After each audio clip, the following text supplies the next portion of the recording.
quelques jours de la fermeture du marché des transferts, le FC Barcelone continue de s'activer pour renforcer son effectif. L'un des noms à l'ordre du jour est celui de Marcus Rashford, l'attaquant de Manchester United qui a perdu de son importance à Old Trafford en raison de ses relations tendues avec le club et le manager Ruben Amorim. L'opération ne sera toutefois pas simple, les Red Devils ayant clairement fait savoir qu'ils n'accepteraient aucune transaction sans garantie ferme que le Barça pourra enregistrer le joueur en La Liga. Selon The Telegraph, les discussions entre les deux clubs se sont intensifiées ces dernières heures, le désir du joueur d'atterrir au Camp Nou étant un élément clé des négociations. Marcus Rashford a exprimé son intention de jouer pour Barcelone au moins jusqu'en juin, mais Manchester United ne prend aucun risque.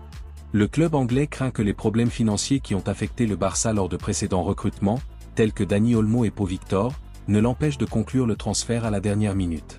Le Barça travaille sur un certain nombre de départs pour dégager une marge salariale, avec notamment des négociations pour Unai Hernandez, Pau Prim et Mika Marmol.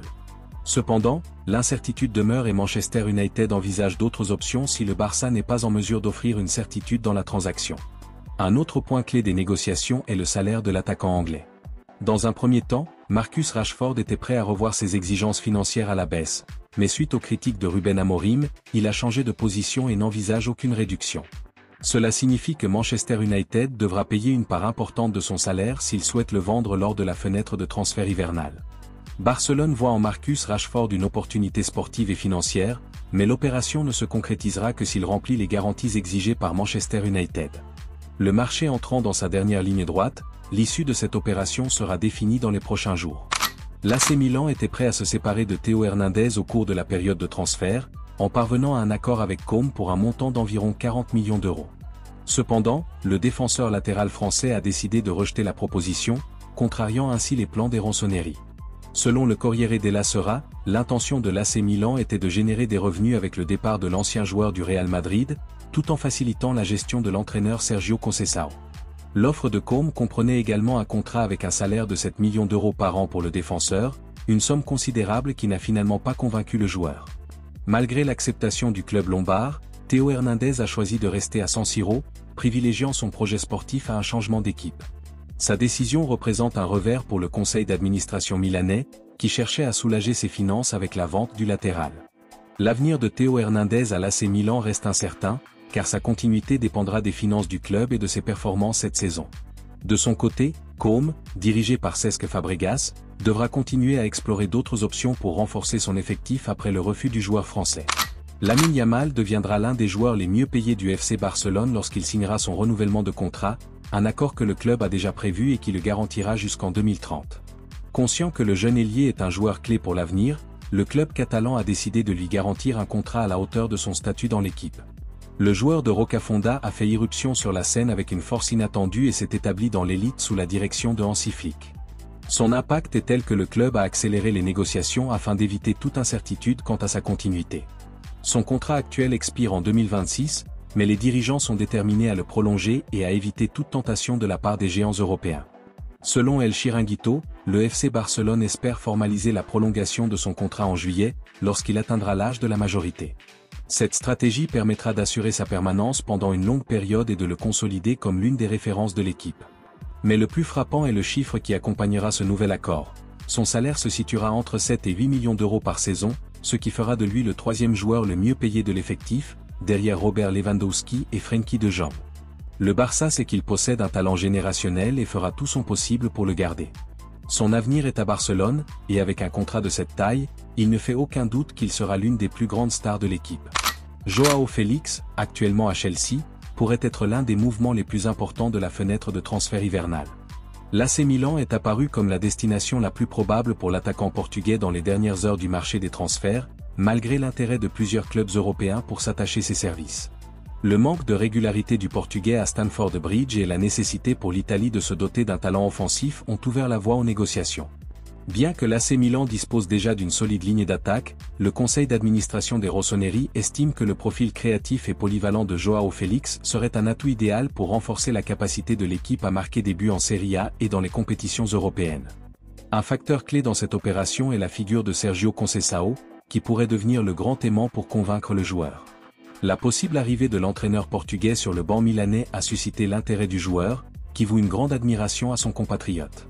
Sergio Conceição a non seulement démontré une remarquable capacité tactique, mais aussi son aptitude à gérer les jeunes talents, ce qui pourrait s'avérer décisif pour relancer la carrière de João Félix.